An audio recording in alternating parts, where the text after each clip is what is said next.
Basil Davison, Guy Hamilton, Brother Barrington, Beverly Jones, Brian Jefferson, the others whose lives went down on the line. I wonder if these people gave their lives for a hopeless cause. For the deaths, all those responsible people, the verdict is yours. But you have a funny way of forgetting your history to them, like to me nothing. The history that went on here in the 1970s, as though it never was today in this century. I don't care how they try to tarnish these historic memories. I will always remember the roaring 70s. Tell them to write down this one here in the pages of history. 21st of April, the year of our Lord, 1970. Every time I go down, Right, there you go. that's the first thing that strikes me. I wonder if these beautiful little. Good evening, Trinidad and Tobago, and welcome to our independency. Thank you very much for staying with us, and thanks to John Benma for holding it down for us from 2 to 6 and passing the baton here for part 2 in your education of an event that should never be repeated in our history in Trinidad and Tobago, 1970, and the events surrounding that year. As you heard the opening artist, Brother Valentino, speak about the roaring 70s. Good evening, Natasha. Good evening. Welcome to our independency, Trinidad and Tobago. As God said, we are taking this look back into history, as He said, so that it doesn't happen again. And I think our perspective is a unique one in that we are reliving the events of the 21st of April, 1970, through the eyes of the men who were there. And we thank the people who actually called us and told us that their children are listening, will be listening with them. They listened last week, and we really appreciate that. Thanks very much. Just to let you all know that this is not something that we intend to glorify. And there are a number of things that we will share with you this evening. One, there was a piece today by the commissioner, which I will share with you. And let me say from jump, I agree with the commissioner. What we are taking a different look at this event, and what can we learn from it, and to ensure that it doesn't happen again. It almost happened in 20. I will tell you a little about that. Remind me to tell you, Natasha. It almost happened again. You all remember what I'm speaking about. But the deeper we went into this program, it was like an onion, and started peeling and peeling and peeling and peeling. And to get to know our history, we have to get everything from it, everything that occurred. And so when we started speaking with the former military personnel, and you will hear from another set today, this evening, we realized that this has more to it than just a mutiny. There were casualties. The gentleman who called last Sunday and was very, very, I had to tell him calm down. A person felt I should not have told him that is a good thing, because he took my number and he called. Turns out is Colonel Christopher's son. Colonel Luke's son. And we spoke with him for an hour and a half. He has a story to tell.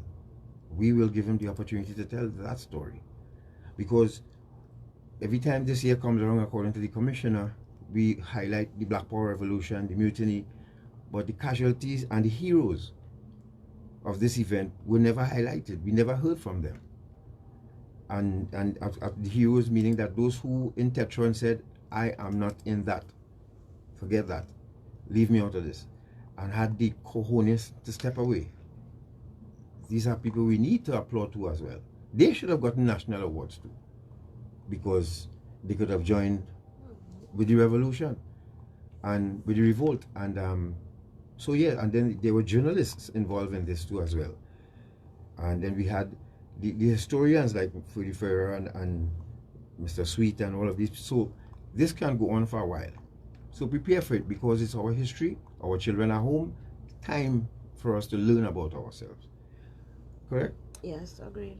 So, and I would like anybody here, before we begin the program this evening, you know, a serving member of the Defense Force, please ask them to tune into this program this evening. Please, I beg of you. I need to say something to them this evening. Good evening to the United Trinidad and Tobago Defense Force veterans, and congratulations on the work you're all doing for our colleagues who cannot move around or support themselves. And so last Sunday we heard from Franklin, Crow, Ogaro, and Modest. This week we'll be hearing from... This week we'll be hearing from some members of the Coast Guard. But first, before we get there, there are two other soldiers that we're going to hear from. Lou Jones, retired Staff Sergeant, and Carlton Ramnath, retired WO1. And then we get into the meat of the matter, the blue-eyed boys, as they say, who saved the day and prevented that convoy of trucks and guns and ammunition from leaving Tetron. So we're going to hear from Sidney Alexander, also known as Smiley Alexander. As retired Chief Petty Officer. His regiment number is 729. And Anthony Franklin, retired Commodore as well. He was not at Tetron, but he had another role, yes, which was significant in and of itself. Very significant. It's very interesting to hear. And then you'll hear from Captain John Job, the man that I am stunned today to know that this man who I served under his command in Tobago did all of this with Trinidad and Tobago and never knew that. And I am even more pleased that he's alive now to know that this simple man who worked with us in Tobago was now, well, looking simple, you know, but put on all this, according to the people, put on all this work in Trinidad and Tobago. And that's the thing too, what we were talking about over the weekend, Garth, that even the military itself has not documented its own history in this regard to ensure that it doesn't happen and make sure that the soldiers and sailors coming up are aware that this happened, this is how it happened, and this is how we are going to go forward to ensure that it doesn't happen again. Well, one, we are not there, so we don't know if they're doing that now. We don't know if they did it. I know as one people documented certain things, but it's not the entire story, right? But folks, this is what your package will be this evening. You will hear from Lou Jones. Now, Lou Jones is 3424 retired Staff Sergeant Lou Jones. He was actually there when the thing started, and so we got in touch with him, and we had to break up his contribution because he gave us a lot, but he gave us food for thought, and more so to the hierarchy of the Defense Force. You will, I'm sure, will learn something from his, now at least, well, where he explained, but when we do the other half, the other part 3, you will hear more of what he witnessed while in Tetron barracks. So, without further ado, are you ready for this journey? Ready? Let's use this as a teaching moment. So let's hear from retired Staff Sergeant 3424 Lou Jones.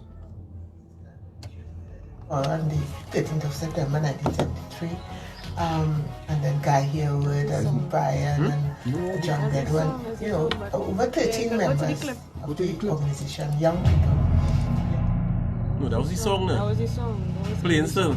I know, but yeah, we wasn't supposed to be playing. We going to the clip. 1966. I was in Bravo Company, but attached to training wing for shooting purposes.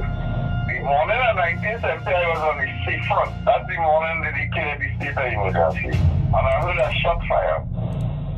And I said, it is shot fire. And I just saw badly the young lieutenant. He was in a camouflage jacket, the first camouflage jacket I see somebody wearing. So I heard that he was heading to Wilkesby. When I heard the shot fire, I walked towards the building, which we used to call the offices and the stores. I saw 2 persons on the ground, one was like this, lying down and another one. When I looked under the door, they had this kind of a door with the spring.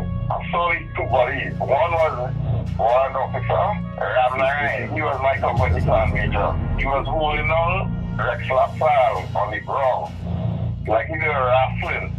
And then he picked a rifle that was next to him, and he said, Jones. take the rifle. Then I hear him telling LaSalle, sir, cool it, sir, cool it. I take the rifle, I carry 3 drills.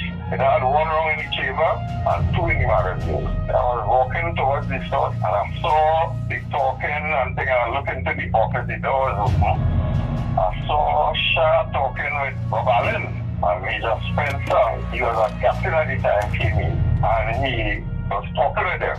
By the time I took the rifle to the stores and come back, I heard that they were taking them up to put them under closer. When I went back by the office and I looked, I saw Colonel 64 very emotional and he was in tears.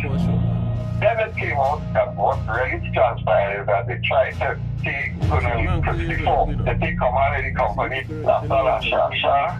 During the course of the week prior to that, he was getting a platoon ready.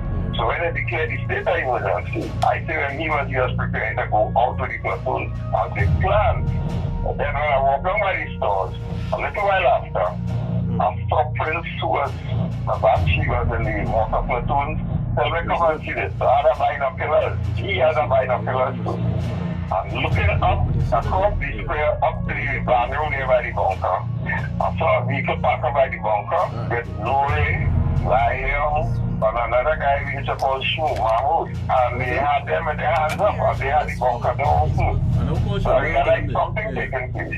What had happened before is that Stanley Vines and Hazel came into the stores and drove 2 weapons and went up by the bunker. Who told the man would have the keys for the bunker. And they went up there. A little while after, Lori come down the road, they had the sick parade under the mango tree. And he tell them, get away, and he starts shooting at me and everybody starts scampering. It was chaos out there. People started running out by the sea, diving in the water, running down in the direction of the officers left on the edge of the sea, going to Scotland Bay. In the chaos there, I realized they had released Shah and LaSalle from the cell. During that chaos, I heard the Coast Guard boat was out in front. And I went and I have a look from outside the stores. I saw it pulling, and then start firing in the direction of the barn room. It fired a few shots about 6, and then it stopped. Then a lieutenant they called Gordon, Squidgy Gordon, came with a megaphone put up on the jetty. He had the megaphone talking to them on the boat. I couldn't hear what he was saying because it was pointing in the direction of the boat. Then I saw him take off his shoes, take off his shirt, he left the megaphone and boots on his ship right by my feet, and he drove off the jetty and swam towards the boat. They shot life prisoners and he held on to it and they climbed up on the boat. And they were talking on the boat. I took the binoculars and I looked towards the bridge of the boat. And I saw Richard Kershaw, Norman Williams was on the boat, they were in white.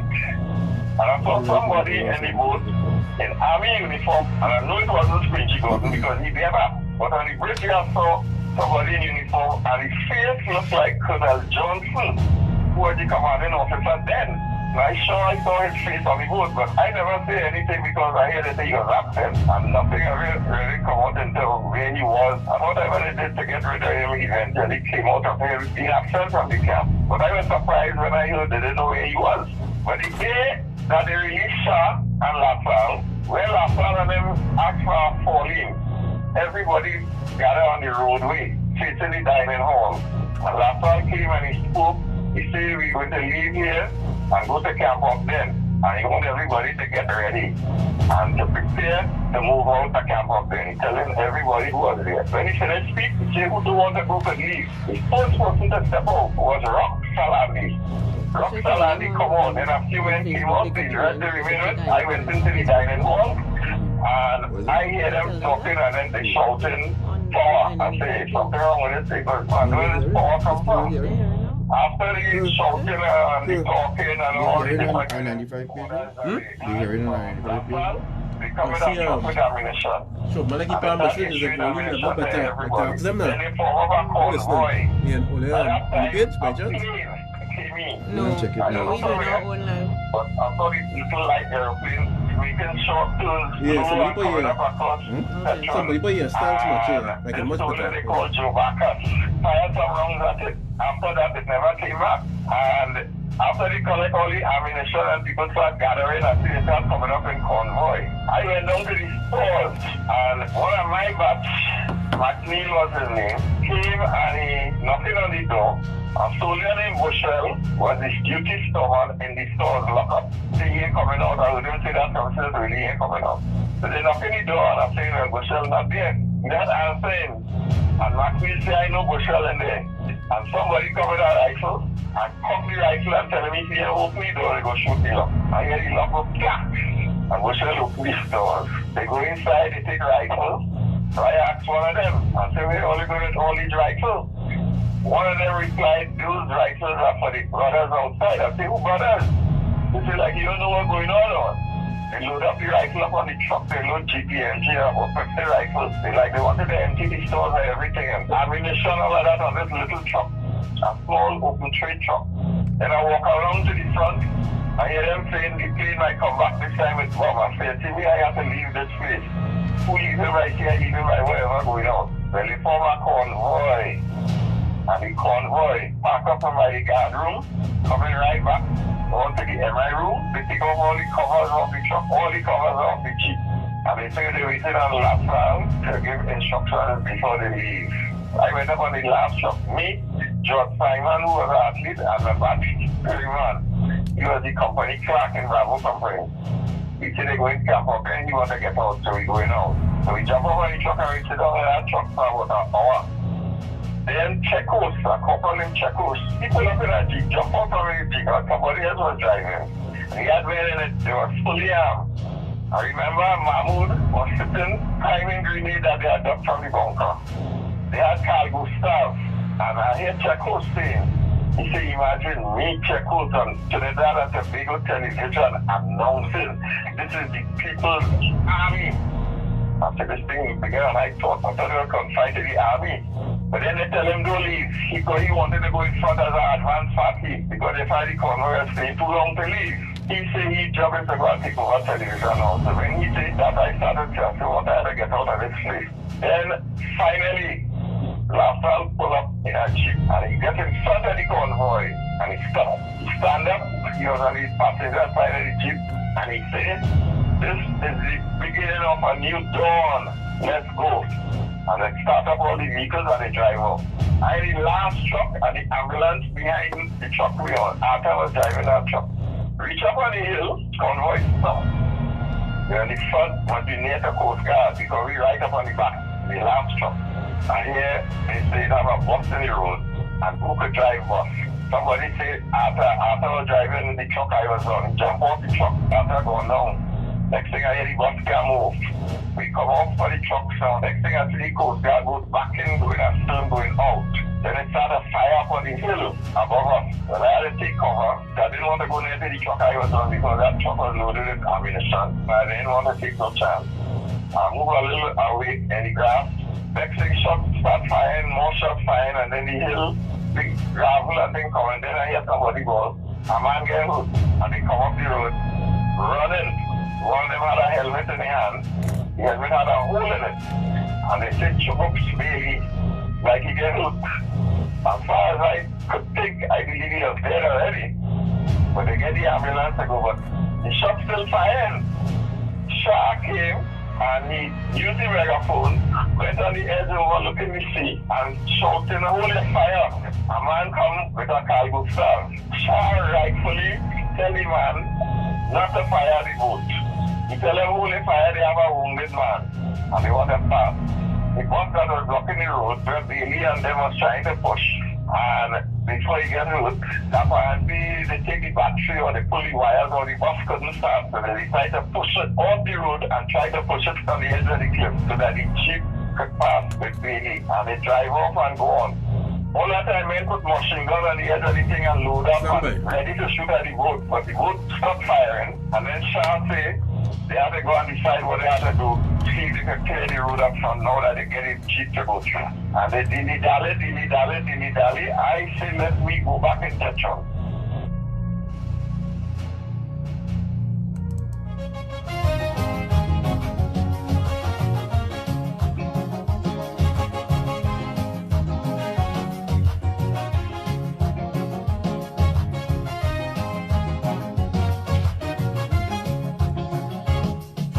Very good.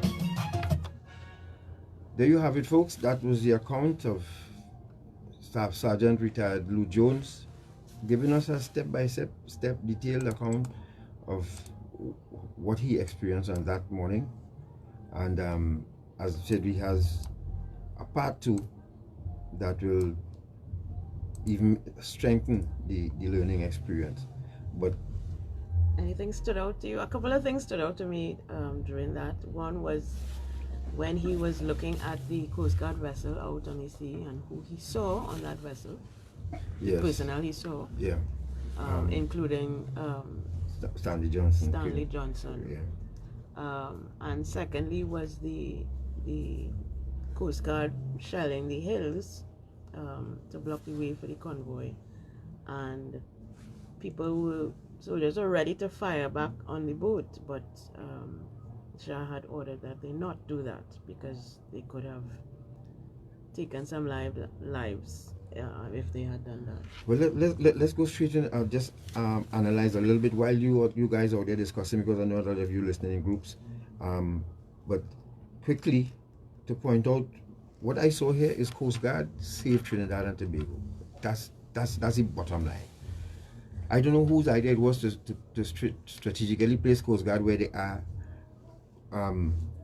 geographically to Tetra, but thank God for that, and thank God that everybody weren't a part of this, because if a well executed plan would have seen a lot of bloodshed.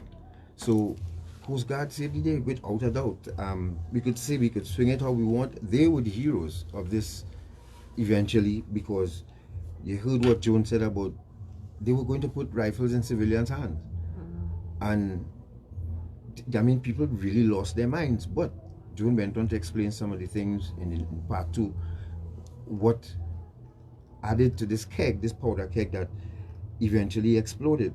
And he went on to talk about people like BP and Stanley Miles and all of these who were father figures and behaved like that, and even though they were stern and disciplinary, but you know, he spoke about that as well, and there were the contrast to them.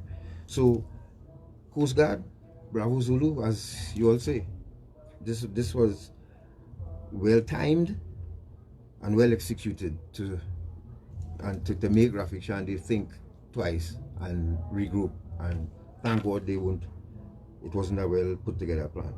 But that was retired Staff Sergeant Lou Jones. Now we go to Mr. Ramnath, who further, this is 3588 Carlton Ramnath, retired Warrant Officer Class 1.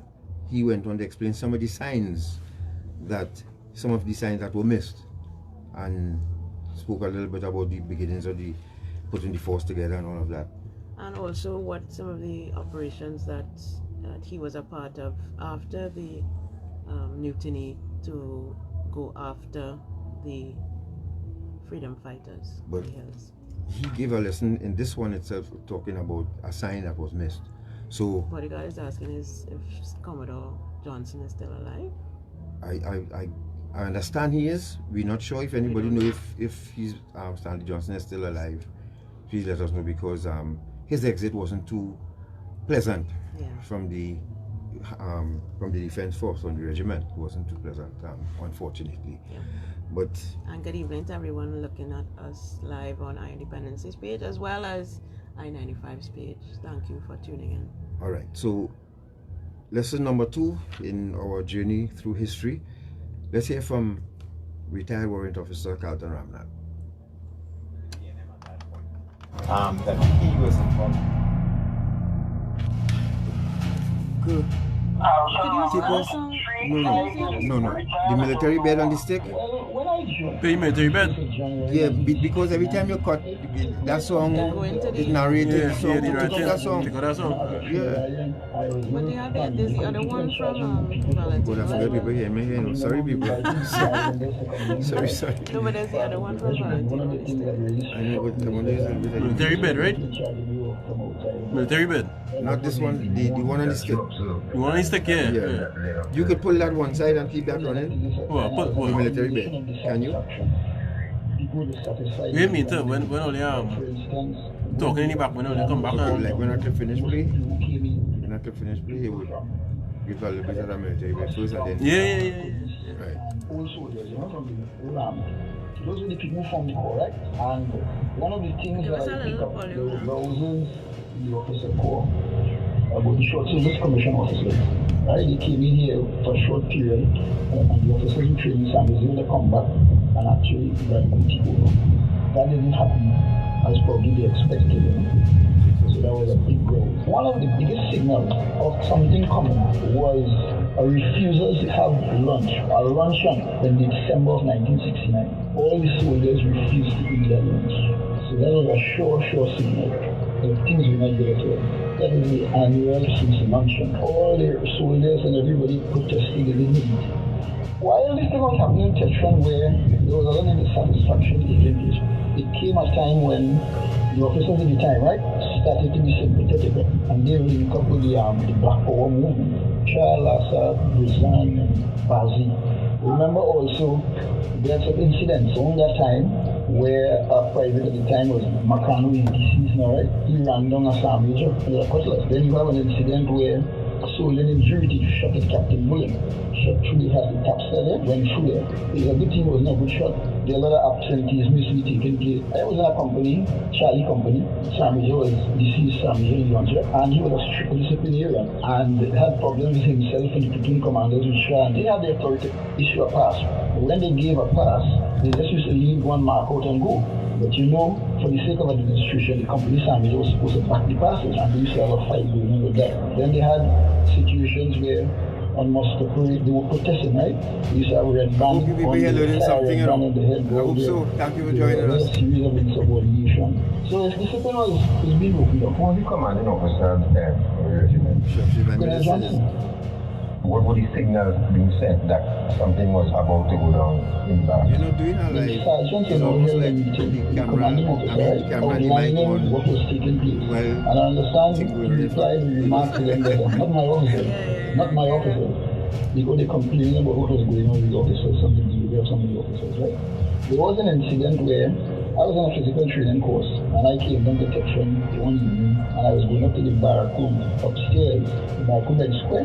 And when I entered, I saw the officers and the men doing talk. So I did the normal thing and paid compliments. And Lassell told me, "Sir, I'm not like that." So that told me something right away. There was a signal, I already saw something was wrong. And when I went into the barrack room, I went in there were a lot of marijuana, smoking and all this kind of thing. So when 70 happened, the next day, I was out of camp, right? And when we came back in, they just took us, got uniforms and civilian clothes, right? Issue a weapon, we were the main gate in Chagamas. Alpha Company was there, because they were the company that was doing duties at Camp Auburn. They were the first to come down, the Alpha Company. And I joined a platoon under Lieutenant Derrick. I was stationed at Tembladora. There was a building there, and we had occupied it under Lieutenant Derrick. And I remember a night, we decided the assignment to come there, see if he could quell this disturbance, right? And I remember a night when we were there, he came and he gave us an assignment to go down to Tetron Barracks and to flush those guys out. And there was a lot of growls and things, and then say, we weren't so here, you know what I mean? And very highly defensive position, you know? And then it was called off. We didn't have to go. And then after that, while I was happening in Tetron Barrack, we were doing duties outside. We were out in the fields. We used to have patrols going out in the northern range. We used to leave 96 hours patrols under platoon sergeants. So things men like Sergeant Paul, Sergeant Thomas, Saki Thomas. We had officers like Lieutenant Alfonso at the time, Lieutenant Salandi. They were platoon commanders. We had two set of duties those times.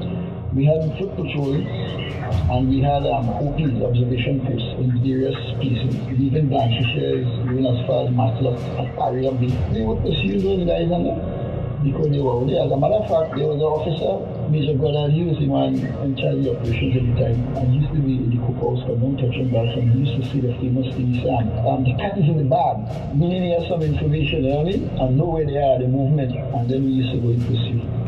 Yeah, I remember on a patrol, I never forget it, with a corporal called his deceased now Campbell. We were doing patrol in Jericho Heights, and we encountered a guy there who was in a bank robbery. His name is Bon Bransford. He and his brother were still a bank robbery. They robbed Barclays Bank in Travis Road. His brother got killed, and he was over there. I remember him well, because I remember I was in charge of him, right? He put him under my charge when he caught him. And I remember he had a big knapsack on top of his back with he had a sort of shotgun, and boots and denims, and he had this knapsack was filled with brand new notes, $100 bill. That's when we were.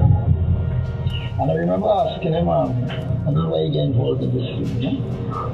And then those days we had a couple of policemen with us, they all still powers of arrest and so, you know? And I remember when I was asking him that, he said the pigs killed my brother. And the police and him said, Coffee, move there, I was like, brother, right? And they covered up and to kill him. And I said, well, no, not of them I watch. Those days we had some grueling times, so this used to be working very hard. Hardly any time for home. We really pass home sometimes, see the family and move. As a matter of fact, it was so grueling at them times that there was an accident, driving, going up to Toko, and you hear a fire blow out. As a matter of fact, there was a terrible accident and the soldiers got killed.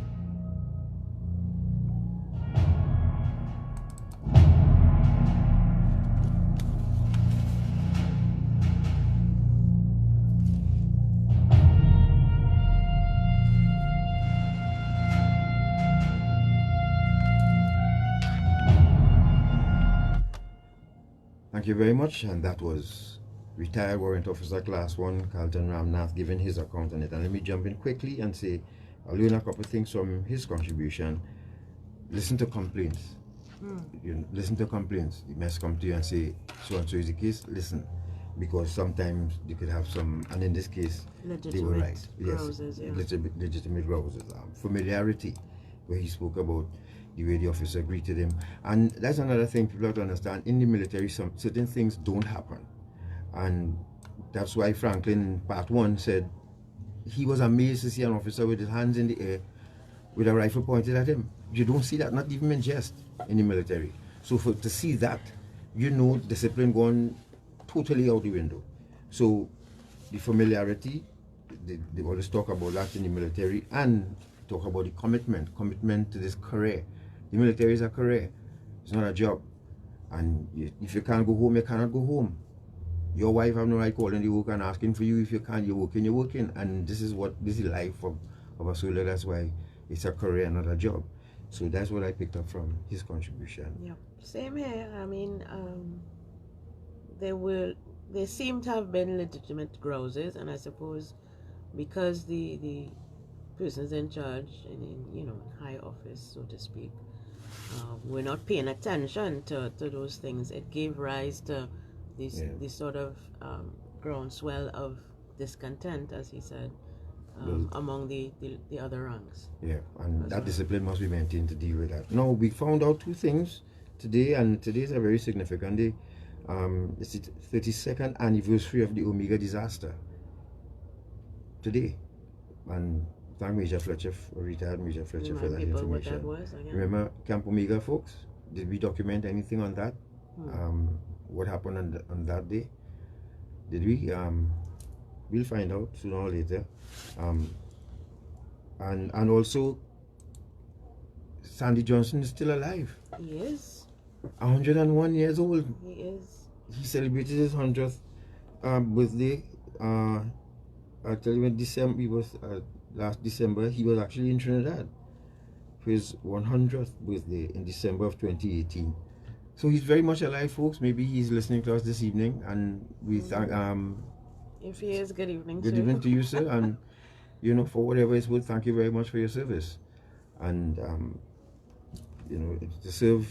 But he's not in Trinidad. He's in Washington. No, he's out in DC. So we got 2 messages saying that, and we thank people for providing us with that information. So let's go to a quick break, and when we return, we'll hear from. Go get your water. Go get your refill your cup.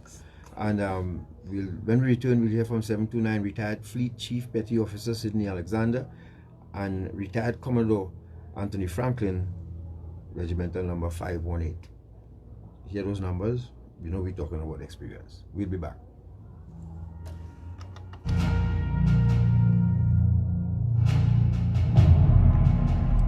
You're listening to Eye on Dependency with Garth and Natasha. Reality radio at its best.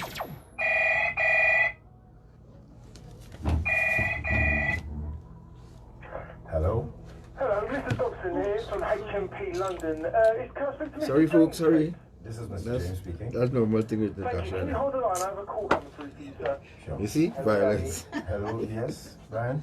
Daddy, just calling to tell you that look up in the UK for drug trafficking.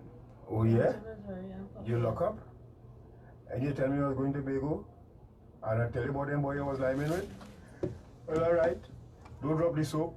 Cheerio. Eye on Dependency, reality radio at its best, every Sunday from 6:15 to 8 p.m. on Odd 95.5 FM. Don't miss it. You know they're talking about the background music in the when they're talking now in the clips. Yeah, too loud. It's a little too loud. Yeah, take it down a little bit. Yeah. Well, you can't do that. It's done mixing already. Your services at your convenience. Deposits, withdrawals, loans, paydays, letters, all for your We're learning as we go. We will. Sorry, folks.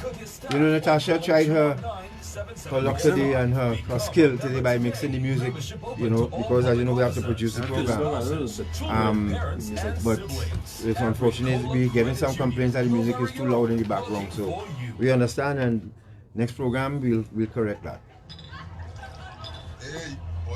Next program we'll correct that, right? We apologize, humbly apologize for the music being so loud.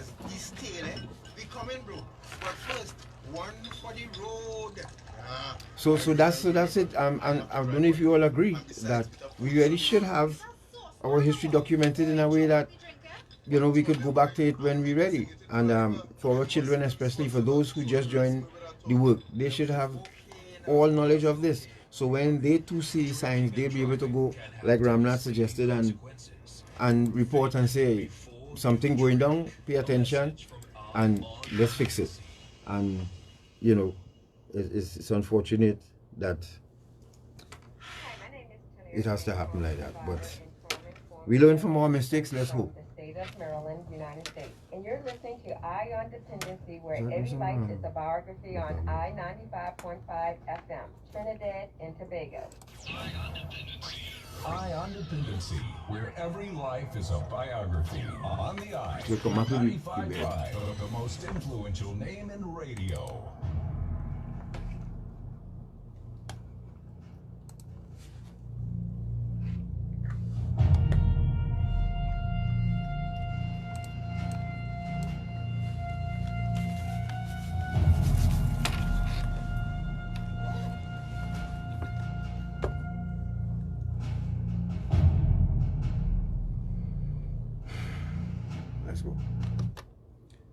You're just joining us, you're listening to Eye on Dependency right here on I-95.5 FM. You can find us on Eye on Dependency's Facebook page or streaming live on I-95.5 FM's Facebook page. And you're listening to the journey into the mutiny of 1970. Again, we have to put this unit at the top of the heap. Always respected this unit for wanting to even take on the sea, you know, and keep in mind that there are people who join the Coast Guard and they are sailors.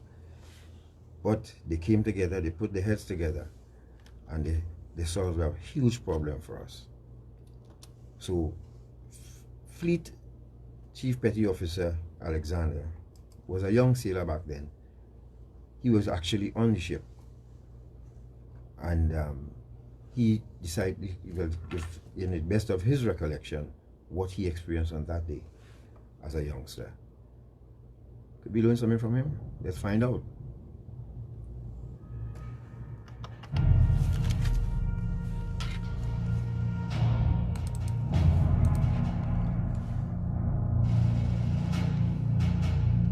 My regimental number is 729, and I joined the Coast Guard on the 18th of November 1968. That is the port intake of the Trinidad and Tobago Coast Guard.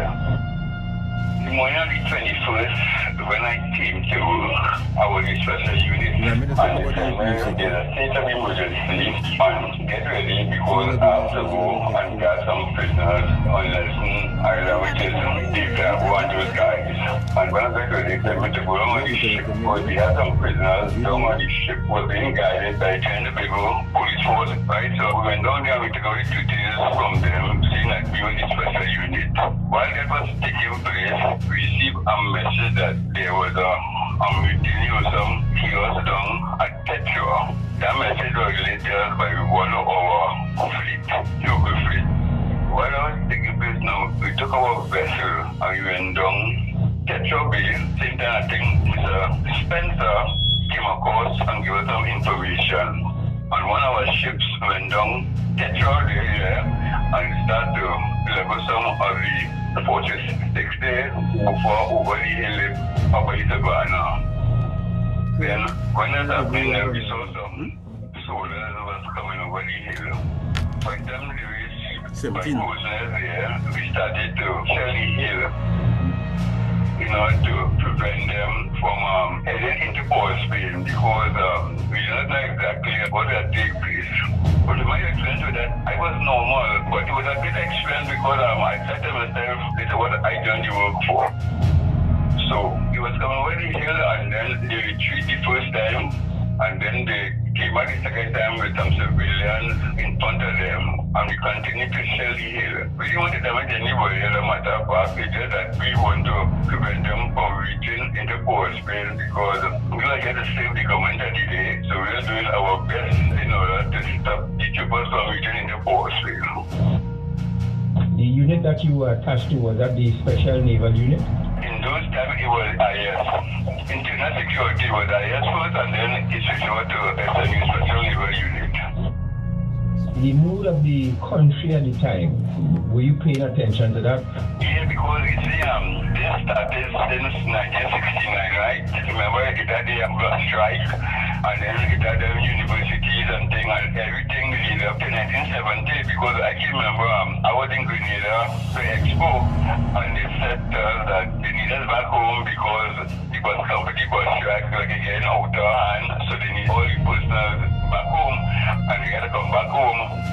So I feel all of that build up because we had two soldiers who came across to the Coast Guard, and they wanted to do mechanic, and every day they want to go in the ship to see how the ship works. So after 1970, I realized there was a link with the uprising and everything else, because when the uprising came, one of the guys was held at a mutiny. After, when everything settled, what role did the Coast Guard play in cleaning up, getting things back to normal? I was sent to Nelson Island. We was working 72 and 24 guarding prisoners at Nelson Island, along with the prison officers under the cease. Mr. Michael Hercules, he was in charge. These prisoners, what were they being held on Nelson Island for, and who were they? They were the Black Power guys, Get Granger, Dave Dago, and those other guys who were held on Nelson Island. So they were arrested even before the uprising started then? Yeah, because they had a state of emergency in the midnight on the 20th. So the emperor was already been long enough. So when I reached work in the morning, 7:15, they said there are state of emergency in the country. Go and tell your house and thing, because you have to go to Nelson Island to guard some prisoners. How many of them in all were there? I know the one dozen, but I can't put an exact figure. Anything else you would like to add? Everything that every time I remember 1970, I was always remember what my 11 mother gave me, some fried dry and some beef. On 1970, I was in the lifeboat, and when I reached Nelson Island, it disappeared. So I always have hope God that someday I will just pop up and somebody tell me what it is. Because we were being prisoners and born and thing on here, we were to dump some men in Port Spain and also after we took the prisoners on Nelson Island. So every time I was 1970, to be honest with you, that it was in my thoughts and anything else after. But all in all, I think it was a good experience. And it is just that with the mood of the country, at the time everybody more was low. The business sector, the bank and everything. But I think at the end, what came out over 1970, we see a lot of changes, a lot of progress. We started to see that people that work in bank, and the thing about 1970 is that we didn't use it to our full advantage in order to own businesses and things so that everybody will be right.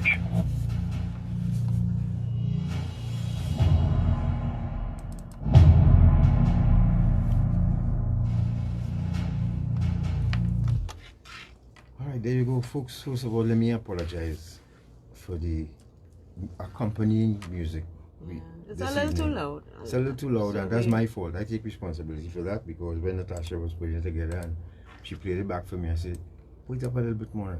And you know, you like drama, that's right. Yeah, I just wanted to add that. So, but I hope your ear had gotten accustomed to it by now, when you're able to absorb what is being said. Well, Smiley missing that fried dry must have been some real good fried dry. So when his loving mother made it for him, and you know, yes, he missed it when he reached on the boat. Yeah, that's something else. That's the first thing comes to his mind. That fried dry. I would have liked to meet your mother to get some of that fried dry, Smiley. But you know, he spoke about the bus strike. I don't know if you all remember, there was a bus strike here at one time. There were gas and things where soldiers had to get involved. Soldiers had to drive. A lot of people in the streets. And protest. So and then a key thing that he said, soldiers who came on the vessel, that they're interested in learning how to pilot a vessel. Yes. And I think that, I don't know how that didn't raise more. But I mean, I don't know under what condition they were there, but that too should have been a red flag. That so as I said, probably, but remember, they had to rush and do this because the planning had started, you know. Planning had started, but they had to rush and do it because of events of the state of emergency and all of that. And so they weren't prepared. Their hands were forced, in a sense, to act. So that was retired Fleet Chief Petty Officer Sidney Alexander. And now we will hear from Commodore Anthony Franklin. Commodore Franklin had a different role, but a very important one as well. So let's go on this journey with retired Commodore 518, retired Commodore Anthony Franklin. Now, you tell me this boy here good? Do you understand? You hear me talking, so you're not listening to the program? I don't understand. How we could be calling anyone? My number is 518, I retired as Commodore. What part did you play on that morning as a member of the Coast Guard? 1970, I was a very junior officer. I had not too long come back from the Royal Navy Training College. So I was a midshipman and I lived in Tetron at the officers' mess. Sailors were all very concerned what was happening on the street. Because remember, you had marches and so on going on over there. We didn't have any kind of thing like shouts of power and so on in the yard. Because we were a small organization at that time. We were very close to a small organization. Very no concern with the family. And a lot of people didn't go on liberty. So you always had sailors in the officers outside when we sit down to lunch, we would talk about what's going on outside. But the CEO at the time, he would be attending all these meetings. National Security, the Prime Minister. I recall the evening before, the commanding officer, who was Captain David Bloom at the time, he said that he wanted to have an officer's meeting early next morning. But he called me and he detailed me to go to Nelson Island to do a recce and to write a report. He told me what for? So I went with Seahawk. We had 2 large patrol boats and about 4 launches at the time. Seahawk was one of them. That was one of the boats we got from the police. So I went with Seahawk and a crew went across to the island, spent about an hour and a half, did a complete recce, took soundings by a little bit of a jetty there. We took soundings to know that a patrol boat can come alongside. That was Trinity and Colin Bay at the time. Did sketches of the building, wrote up a report on the condition of the building, on the condition of the island, and situated it with respect to Carrera, the rest of the 5 islands, and of course Shagarama. So did all that, presented it, and went about my business the evening down in Tetron to plan to get up next morning early to report to double day. That normal report before colors, this is at 8 o'clock, wait for the instructions. I really didn't know what would bring. Of course, I knew what was happening in the town, the paper, the radio. Plus, as I said, I lived in Tetron, so I lived there with Rex Randall and Ashisha, the bachelor officers of the Army. I did observe the morale among the officers there. How things were heading south was Curtis Roach was the other bachelor Coast Guard officer, and Mervyn Williams. We used to go down to Tetron every day for lunch. So you got little snippets of things not right down in the camp, and we observed some of the behavior.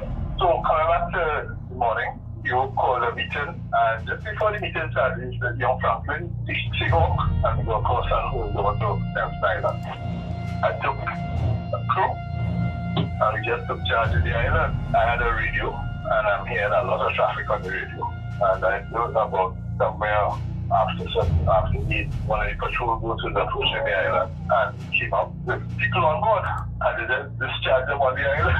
Prisoners they have. Then the police launches, because Marine police had some launches. They were coming from Port of Spain with people and just dropping them on the island. So I ended up by the end of that day with, I don't know, more than about 20, 25 prisoners, prisoners on the island. A building that had no doors, no windows to close, no furniture.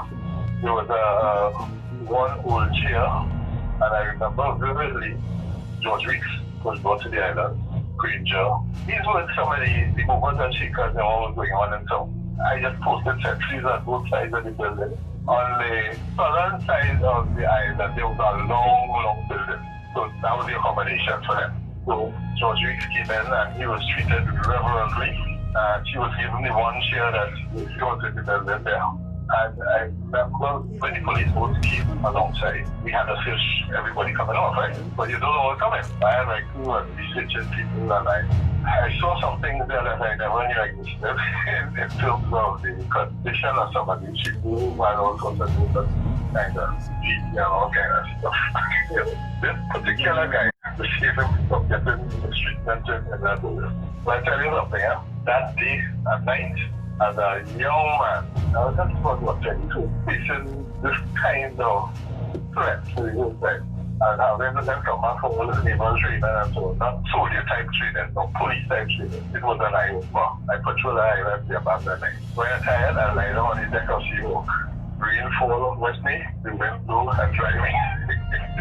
And so the other sailors, by next morning, the other sailors getting a little worried because all kind of activity happening down in the west. We hear traffic on the radio, so we don't really know what is going on.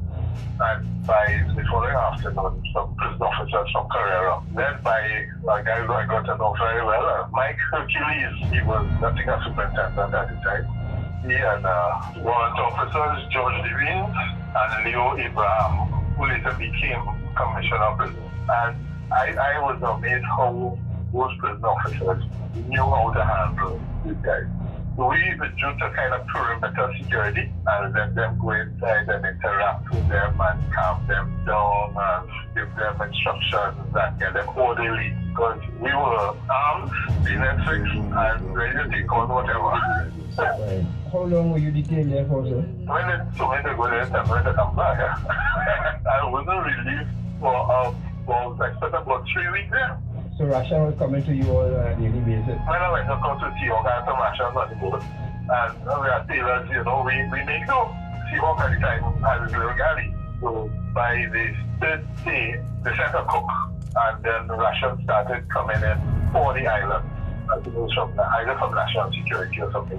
Between the prison officers, Mike Hercules, he sorted out that part of it, the ration and medical. Because Carrera was right next door as well.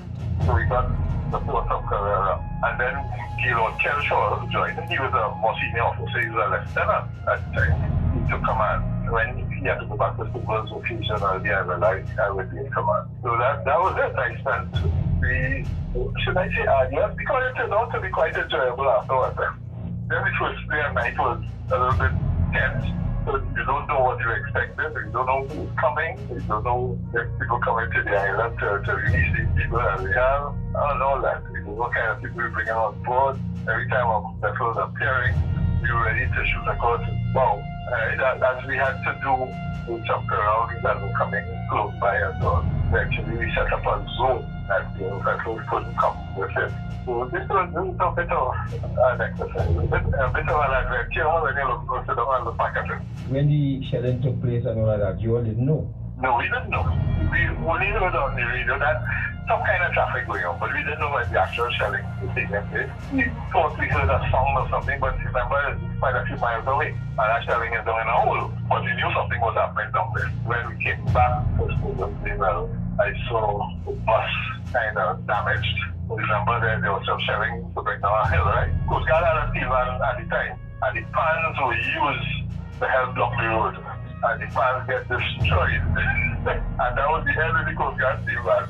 We always know that Coast Guard were considered the blue-eyed boys of the Defense Force because of the role that they played in the 19th century. It had that sort of ambivalence, if you will. I can tell you there was that. We stuck our chest up a little bit. So me as a Coast Guard officer, I felt that I contributed to a settlement of an issue.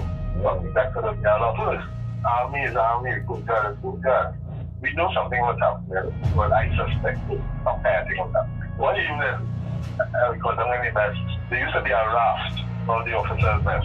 And of course, Rex, Laugh, and Baji. The fellas used to have the little panchayat, the little meeting out on the raft. And I didn't know that. I got swimming out to the raft, man around me.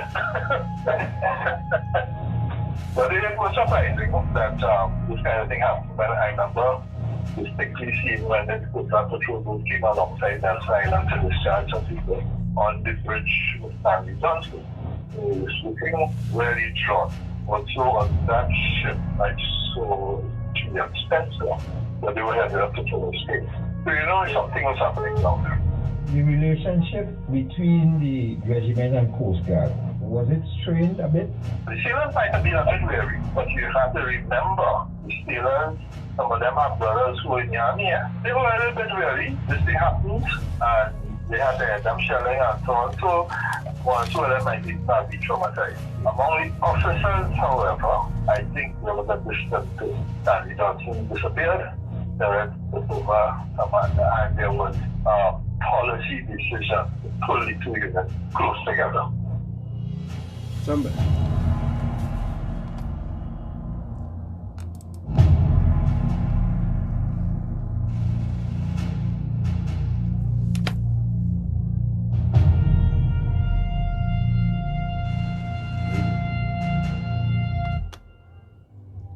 So that was Commodore Anthony Franklin, retired, who was not at Tetron but was detailed to hold and treat prisoners on Nelson Island, and these were guys who were arrested as a result of the revolution that was happening on the streets.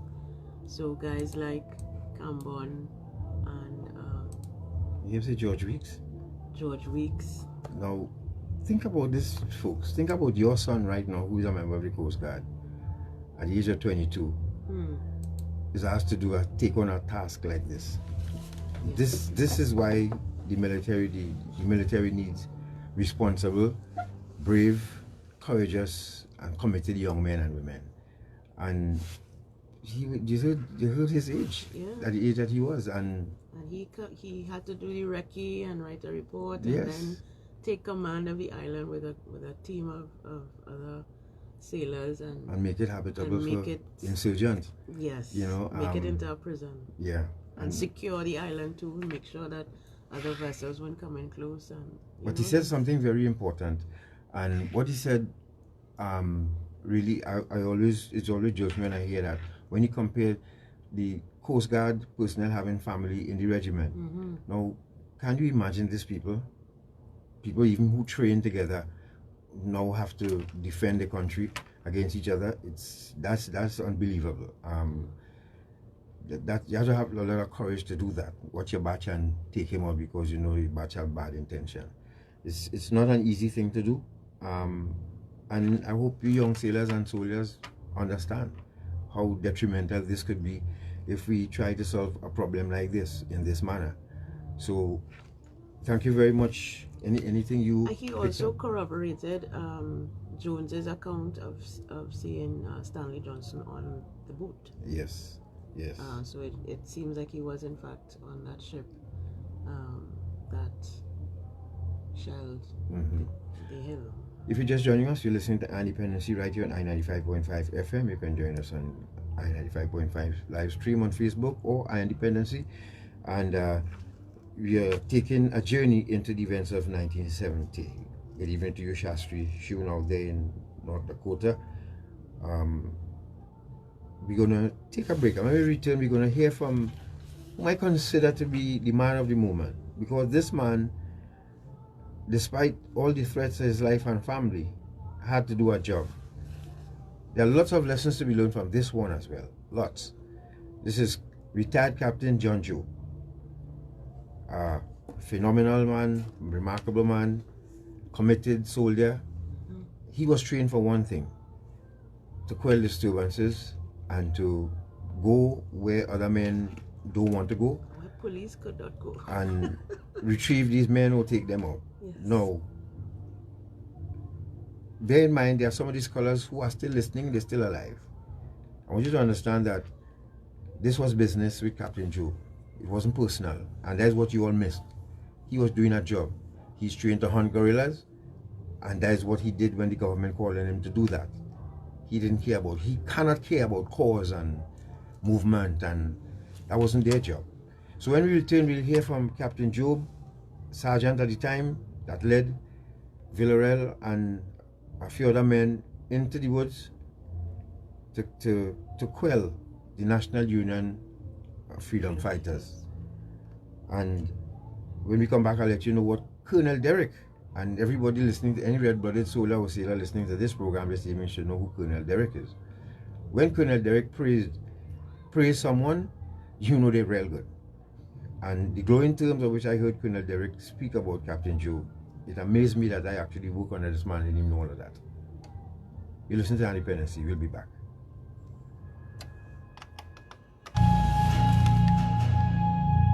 This is reality radio at its best.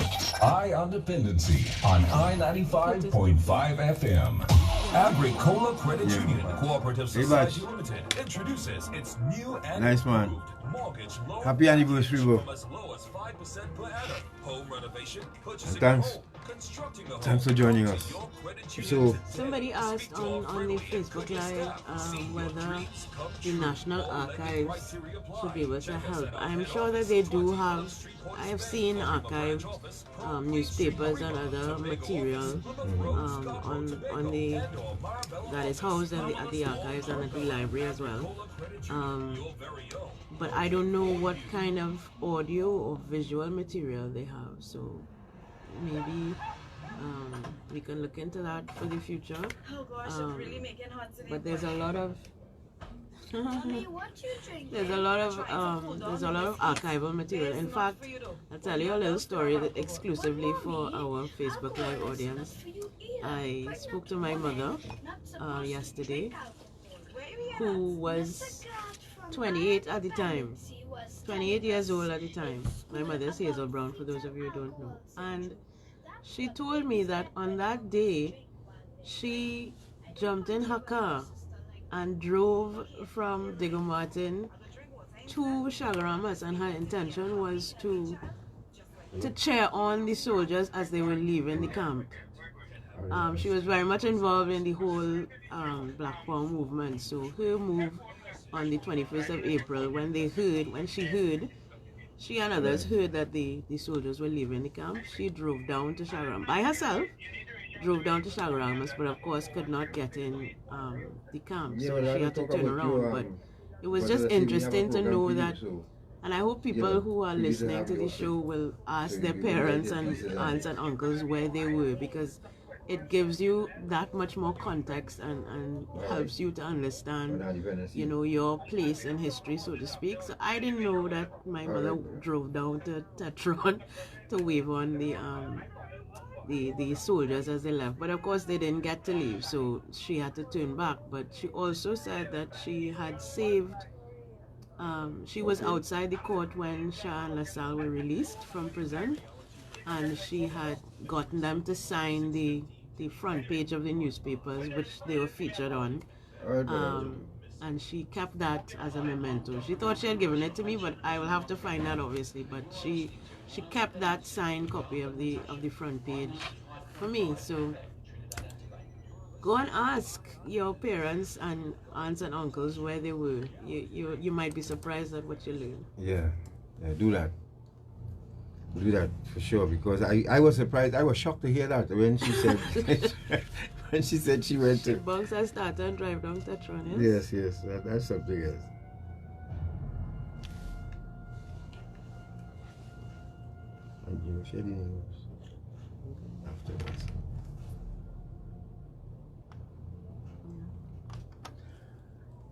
Thank you for staying with us. This is Eye on Dependency, and you're listening to part 2 of our series on the 1970 mutiny at Tetron. And we've heard from Jones, Ramnath, Alexander, and Franklin. And our final clip for you this evening is from 1179 John Job, retired captain, who was one of only 2, I think, soldiers who were actually recognized with national awards for their service.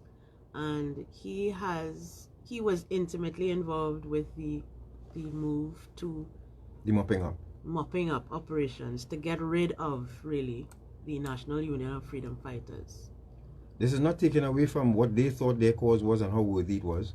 The fact is, as I said before, John Job had a job, which was to act on behalf of the state to make the place safe again. And this is what he did. That function I was privileged to attend at Camp Omega, and where Colonel Derrick visited, and he spoke in glowing terms about 3 people, Villarreal, Job, and Ogaro. You heard from Ogaro last Sunday. And as I said, those of you who are familiar with Colonel Derrick, you know once he anoints someone, you know they're real good. And he spoke with love for these 3 men. You would hear Captain Joke speak about Villarreal in this clip, because they had to do the dirty work, so to speak. So let's go to retired Captain 1179 John Job.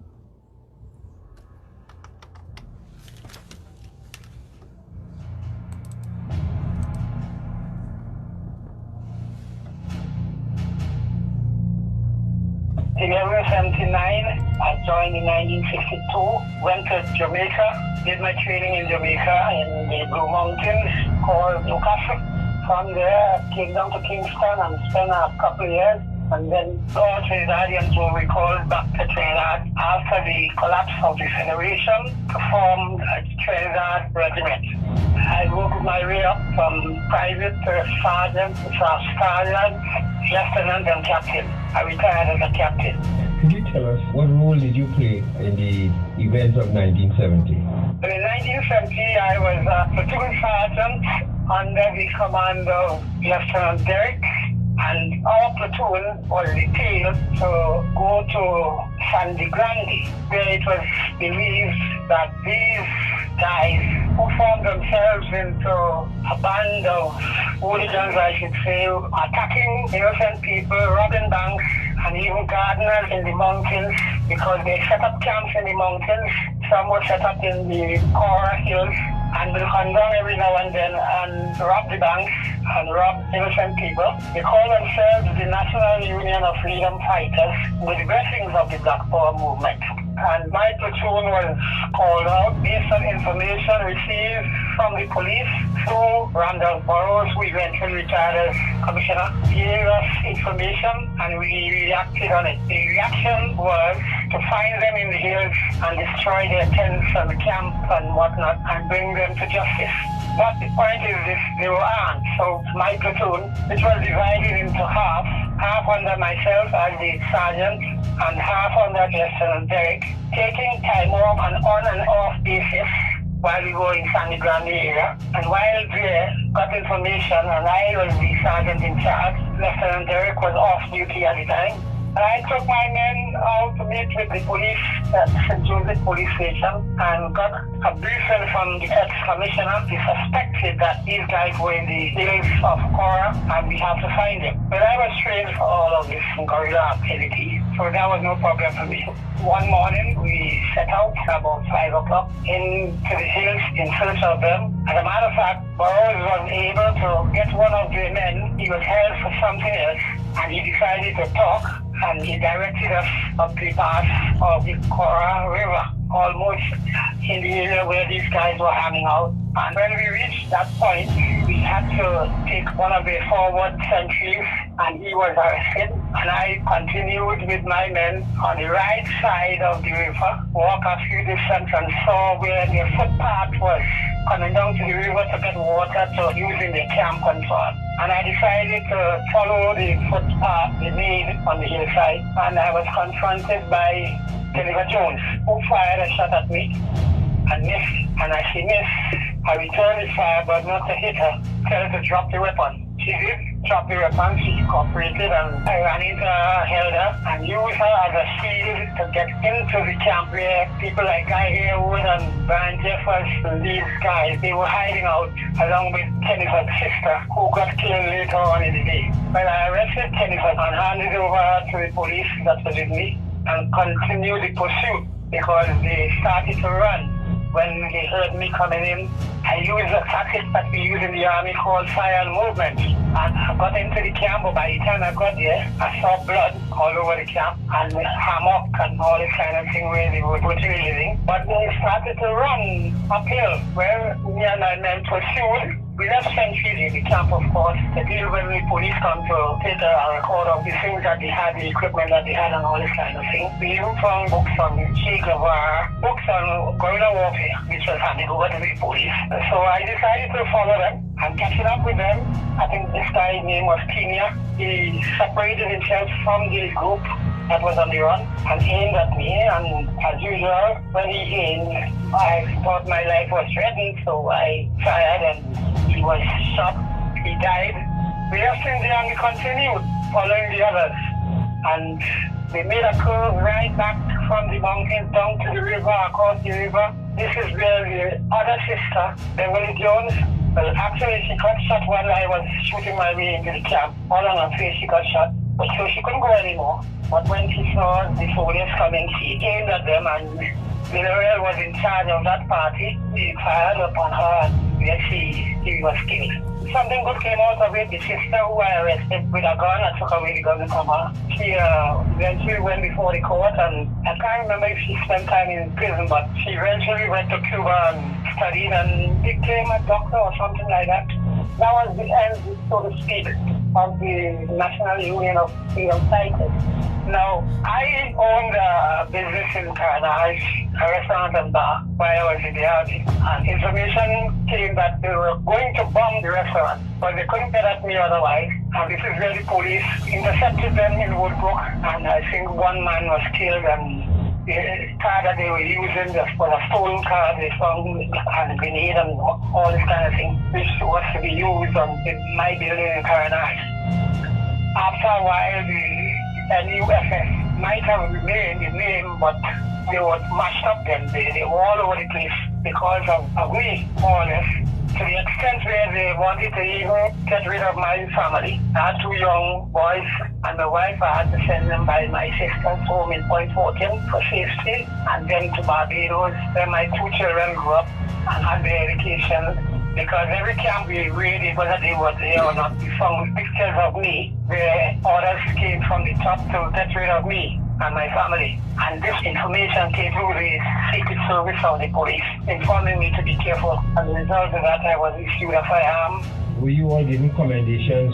Yes, Villarreal and myself were awarded the Medal of Merit Silver for our work in the field and the effect that we had on the National Union of Freedom Fighters. So the looting and the hold-up and so on stopped for a while. That was put to rest. And then Villarreal was promoted to Lance Corporal, and I was promoted to a staff sergeant while in the field. So Villarreal was just a private then? Yeah, he was a private, yeah. Yeah, a brave one. A very brave one, and he knew the mountains well. So this was our reward. We were the only 2 that received anything. Do you think that this should have been documented and everybody joining the military after that should have known about this story?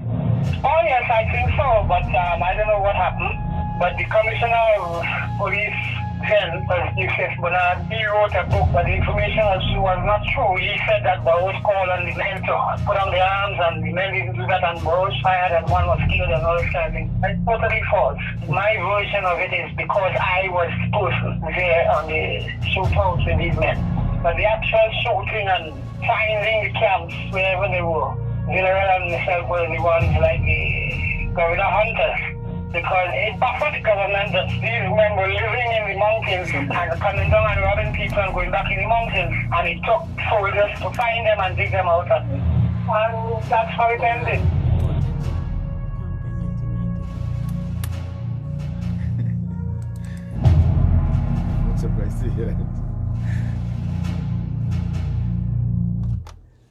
And there you heard it. That was Job.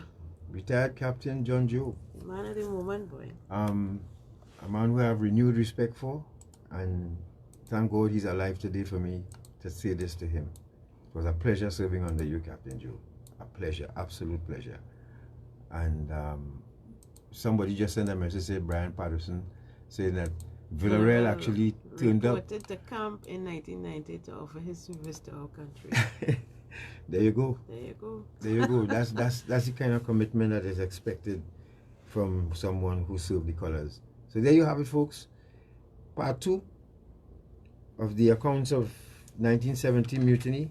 I'm sure some of the information here, or most of it, you all would not have known if we did not seek these men, and thank God they're still alive to give us at least this part of history, and we have more to come.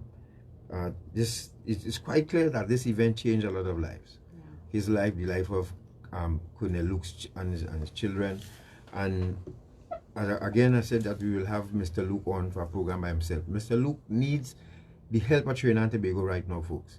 Mr. Luke is shell-shocked, suffering from PTSD, because he was a 19-year-old who woke up one morning going to pick up fruits in his yard, and next thing you know, soldiers storming his yard with fear in their eyes, some crying, some running aimlessly, trying to get out of Tetron. He experienced that as a 19-year-old.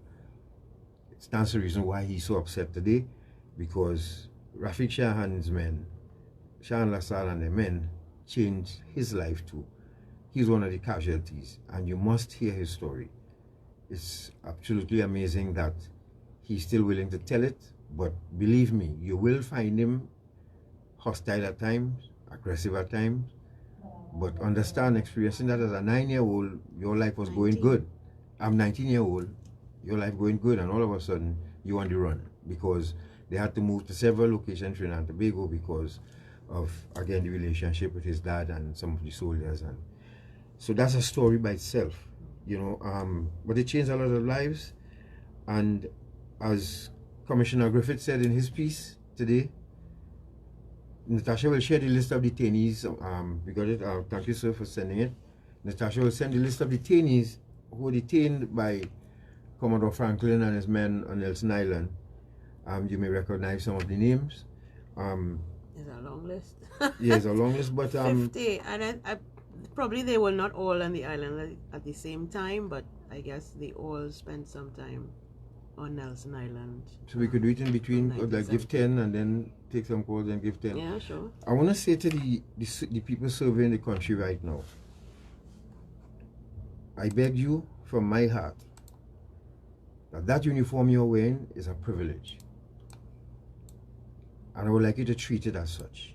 I don't have the opportunity yet to speak with you all one-on-one because there are things I can't say on the air. But I want you all to know that take a look at the men around you and women who made it to retirement. They contributed to their country. They didn't get into trouble, and they made it to the end. Look at your Chief of Defense Staff right now. If you knew his journey and how it started, it was amazing. He at one time could have quit the Coast Guard, but he didn't. He stayed the course, and now he's Chief of Defense Staff. You must ask that story. Maybe he should tell you all the story. The fact is, I am in a position now to tell you all, you cannot be a service personnel and be a civilian at the same time. Meaning you cannot be a soldier, sailor, air guardsman, and a civilian at the same time. You need to choose one. You have to choose one. You are no longer citizen John Doe, no more. And the life that you lived before, you can't live it once you cross this line. Appreciate it for what it is. Hold on to it. Respect the uniform. I know I'm saying this. Respect the uniform. Whatever that corporal, that sergeant major, that sergeant on your back like a wet shirt, that's your test to handle your career.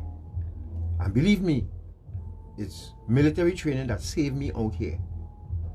Otherwise, you get a dishonorable discharge, this place will chew you up and spit you out.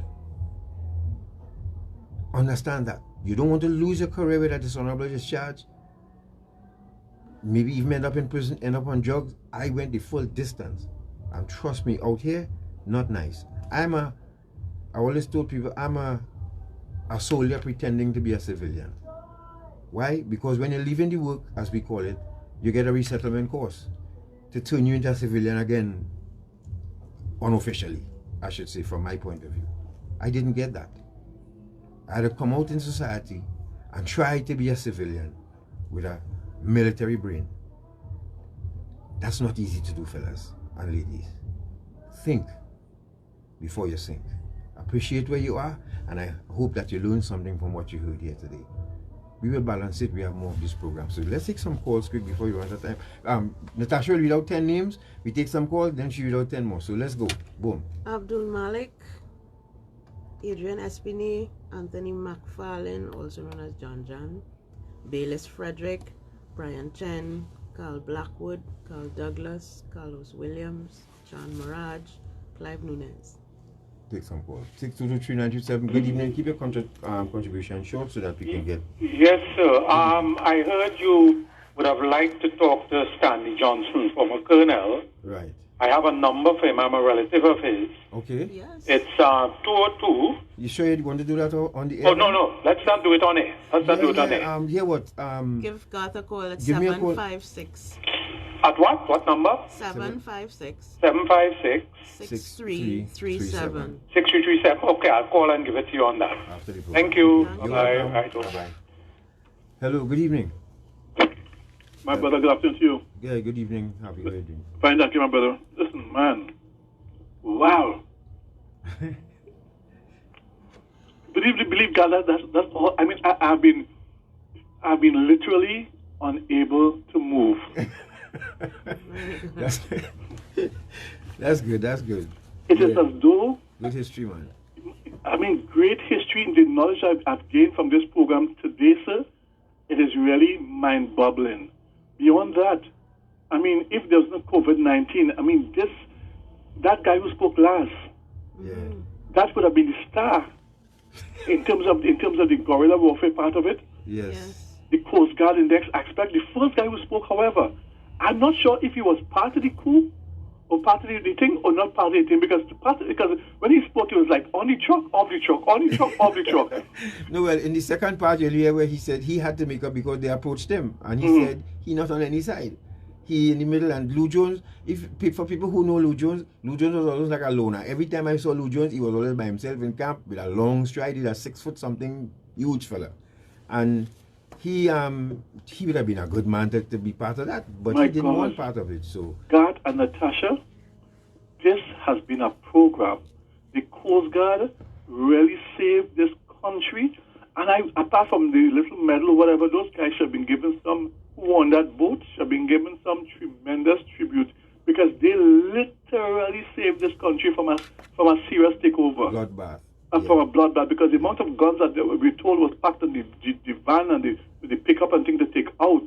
If they didn't make that move, my God, we must really appreciate people who came to the forefront. Now, the Black Power Revolution move was a good move in terms of getting black people and African people and dark-skinned people and to a great extent Indian people into the forefront.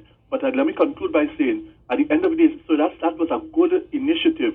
The revolutionary part of it may have been what I thought changed the whole situation. But at the end of the day, there was good that came out of the desire for all people to be treated equally in our country. And that's why one thing I take away from the whole incident, and I hope by the grace of God, we continue to ensure that all people are treated equally and given the great opportunity. God and Natasha, you all go to the head of the class.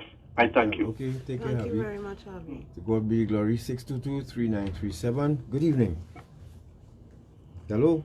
Good evening. Good evening.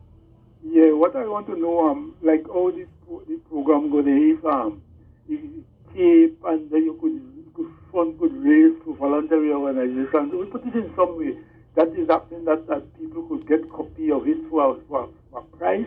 All right, we listen. And here now, one thing, even before the state of emergency was declared, why was certain officers detailed to go to various areas before the soldiers rebelled, right? When you look at it, some of the soldiers the scheduled to go to different areas, not accustomed to the routine. Something was in something was boiling before the state of emergency or before the soldiers rebelled. Yeah. Yes. Yes, you're right. Yeah, because you come to that conclusion. Yes. All right. Thank you, my brother.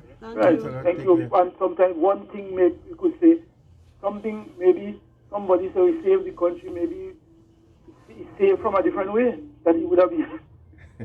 Have a lovely day. All right. Thank you. Take care. Good evening. Right, next 10.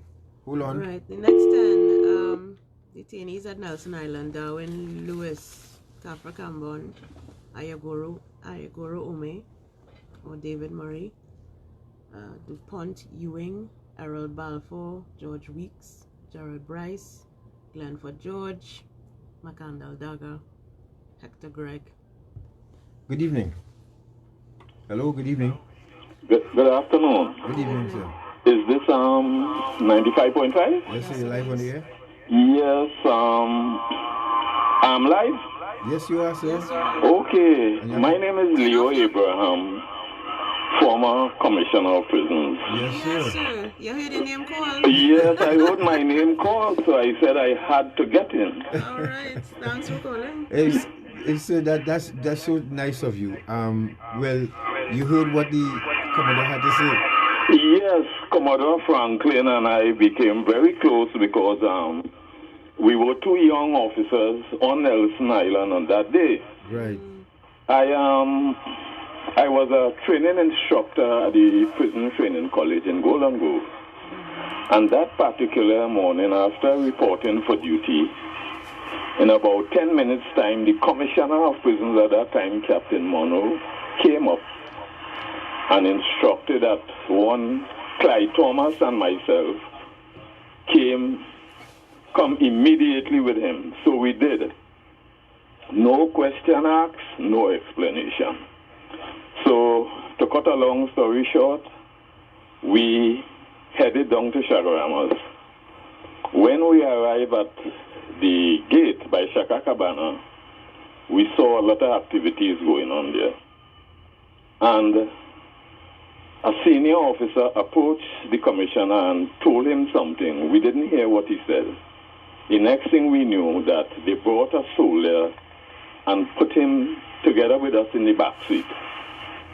So we arrived at Stobles Bay. The soldier more or less was under arrest. And as we got out, we encountered, I think he was captain at the time, Spencer, and Colonel Stanley Johnson. No, Christopher. However, Captain Spencer indicated that the person we brought was with him at one stage, and in coming over the hill, apparently he got lost. So he was released. Oh. Yes. Not too long after, Captain David Bloom hustled us onto the Corland Bay. The Trinity and Corland Bay at the time was at Stobles. Prior to that, I had a training course at the Tetron Barracks in 69, a drill and arms course. So when some of the instructors who were there saw me, they immediately put a rifle in my hand and said, "You know what to do." Wow. So subsequently, we had to evacuate Stobles. I was on the Corland Bay, and as we backed out of the jetty, that vessel started to shell the hills. I was on that vessel. Wow. And Captain Bloom was on the Trinity. What we get to find out after was that the gun on the Trinity was not working. So I think at that time was Commander Goldshaw was in charge of the Corland Bay. Okay. And the action started there. Subsequently, we arrived at Nelson Island. I must mention this also. A lot of people said that the convoy was on its way out, which was true. But they did not mention that at the front of the convoy, there were civilians. I don't know if they were being used as human shield, but they were on foot, and the convoy was in vehicles. Mr. Abraham, you could remember how many of them? Civilians? Yes. Yeah. It could be about a dozen, you know. Okay. Because we heard that there were some civilians who were working at the base, as well as the relatives, the children and relatives of some of Colonel Luke at the time. Yeah, exactly, yes. So we don't know if it could have been Colonel Luke's family too running to Stobles. Yeah. Because Mr. Luke gave us part of the, that scene where they had to hustle out of home, and they tried to drive out, but the bus was parked by the bridge, so they had to come out of the car. So I don't know if it was those group of people or... Well, it could be, but there was definitely civilian in front of the convoy. Right. Yeah. So on arrival at Nelson Island, up to that time, Garth, Mr. Thomas and myself did not know what our functions were. Lo and behold, when the Carlton Bay pulled alongside Nelson Island, we were asked to form a gauntlet. And lo and behold, these civilians came out from the belly of the Carlton Bay into Nelson Island. Okay. And what Commodore Franklin said there was quite true. We had to hustle dormitory setting in order to accommodate the prisoners. And there were no doors in that building. No doors, no windows. The government literally wanted you all to make magic with that island because exactly no doors to hold prisoners. Now think about that. That's an oxymoron, right? But Mr. Abraham, tell me something. Would you like to be part of this, and you could probably leave a number where we could call you and actually get that entire story recorded, and we could replay it for our listeners, because it's history lesson time now. Yes. Of course, and a lot of people are not aware of the role the prison played. Right. Yes. And we also in have that setting. Yes, and we also have the cadets, I understand. Right, the cadets played a role too, you know. So we have to highlight you as the heroes of this event. So, sir, if it's possible, can you, you know my number, can you remember it, or you may call it again for you to see that? No, I have it. I have it. Okay, so give me a call, please, during the week, and let us set this up.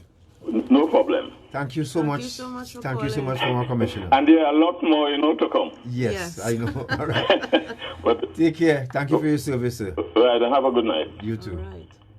Wow. Thank you for your service, man. Hello. Good evening. Hello. Yes. Good evening. Good evening.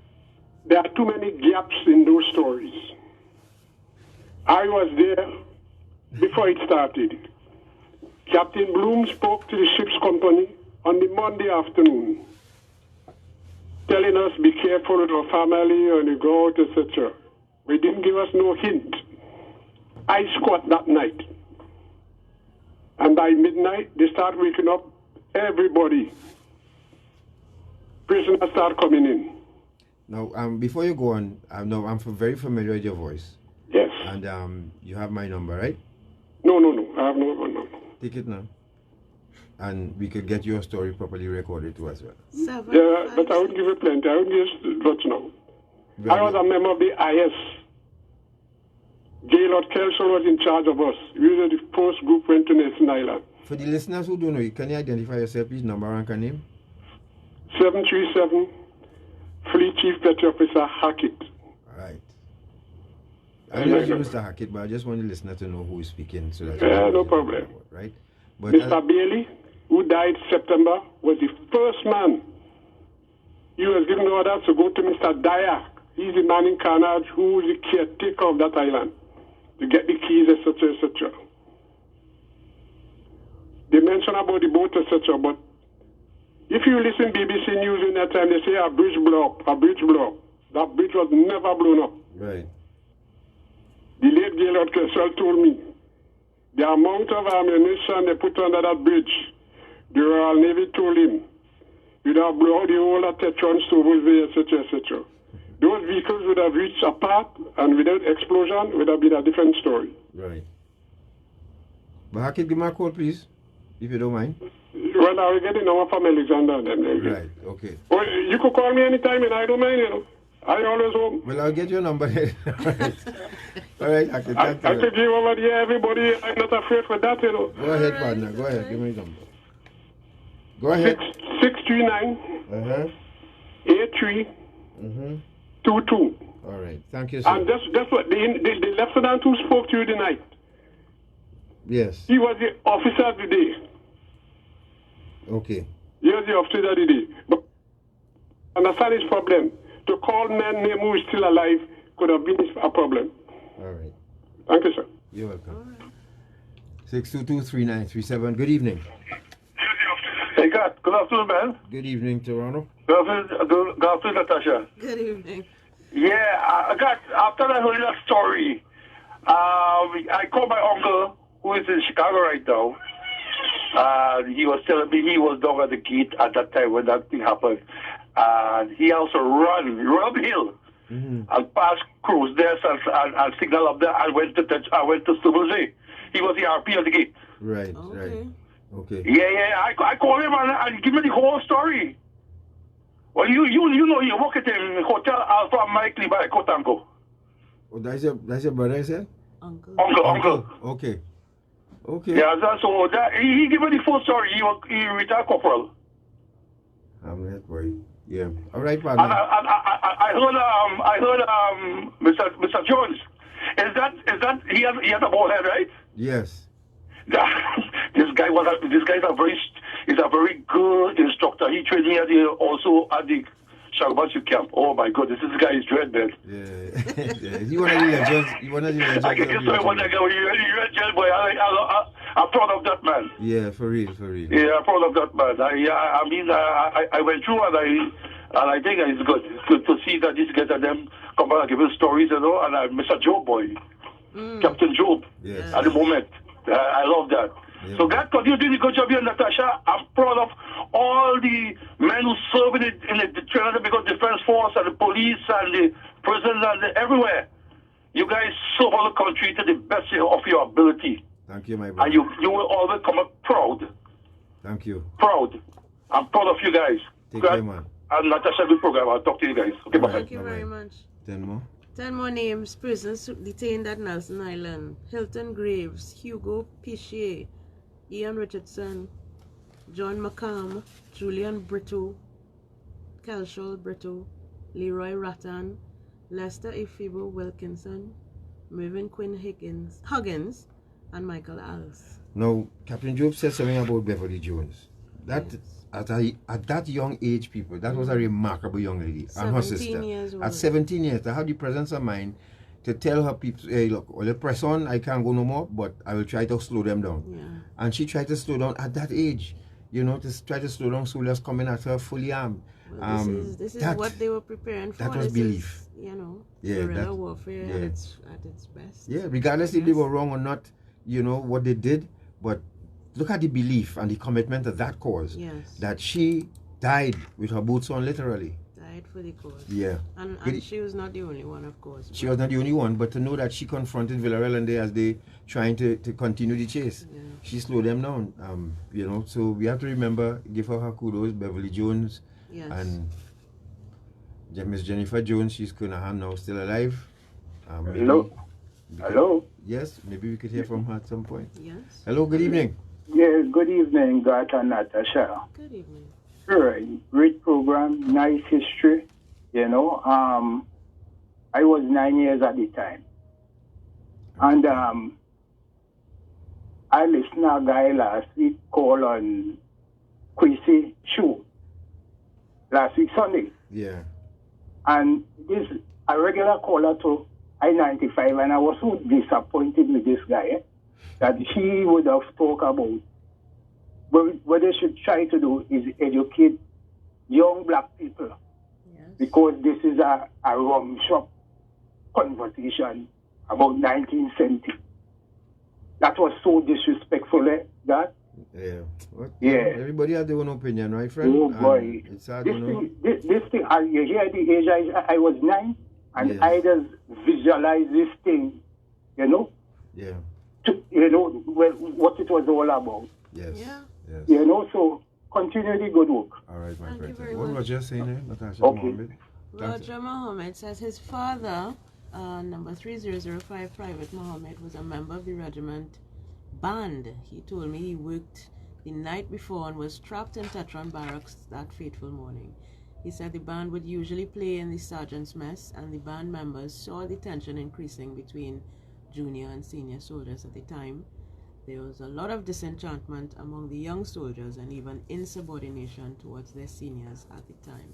And that is corroborated by the accounts from Ramnath and from Lou Jones as well. Hello, good evening. Good evening.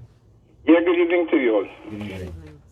Earlier today, I heard on the news the Commissioner of Police decrying many of you citizens who seem to be putting the mutineers on a pedestal, and he was saying that that is absolutely wrong. I'm paraphrasing. I agree with him. Absolutely wrong to make them into heroes. Mutinies is something very... It's an act of treachery. I agree with him. We agree For with which him. they went on trial. Yeah, but we agree with him. I am not. It's not a matter of going on trial. We're not dealing with a trial. The mere fact that you mutinied is something totally disastrous and uncalled for. Nobody's glorifying or heroifying anyone on this program. No, we're not doing that. But We are as I said, simply we I just say that. I just wanted to get your perspective on what the commissioner was saying. I didn't accuse you of anything. No, I know you didn't. Sorry. No, but I agree. All right. That Cool. yeah, I agree with him. That no, it's not something that should be glorified at all. Regardless of what the military is the military. But Shah and they decided they wanted to change it. They took a chance. You had to really take a chance. Natasha was asking me if Colonel Derek was in Tetron that morning, and I tell her, I said no, them two would have been dead. Derek might have killed both of them on the spot because that is treachery. That is sacrilege. You can't point a weapon at an officer and detain officers, and because you find the pressure is too hard. But then some people have breaking points. They broke.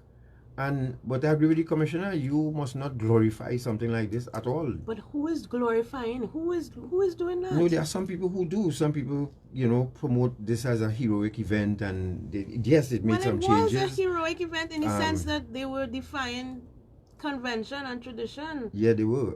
But the commissioner was saying that we should not, because lest we forget. Remember to little remind me that this could have happened. You all remember? Yes. Thank God Anthony Philip Spencer was a gentleman. This almost happened when, and I have nothing against Ken Maraj, retired brigadier. I think he retired as brigadier. But he didn't promote himself. But remember when Anthony Philip Spencer was supposed to sit in that chair as Chief of Defense Staff? And what happened? You get Kubo sweat literally. Politics. Because it was interfered with and Maraj was put there instead. Now, as I say, I have nothing against Ken Maraj. You almost showed me respect. I'm almost, always, never showed me any ill will. But the fact was, that was a wrong move. Now, when a CDS go there, some people want a CDS to go there because they know that, hey, promotion could come. And Maraj might have a totally different list. Now, the soldiers who Anthony Philip Spencer would have taken care of and make sure that they go a step up in their career, that was removed from him. He could have, thank God he's a gentleman.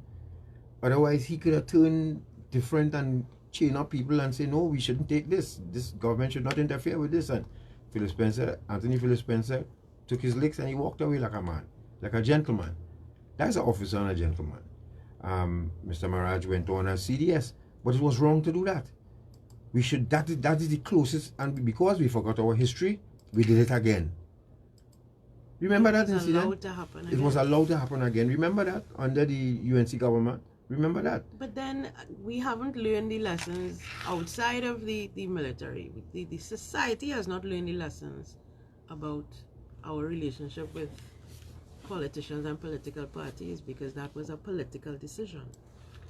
It was right? interference, to say the least. Exactly. The man should have allowed to sit in that CDS chair for at least a year.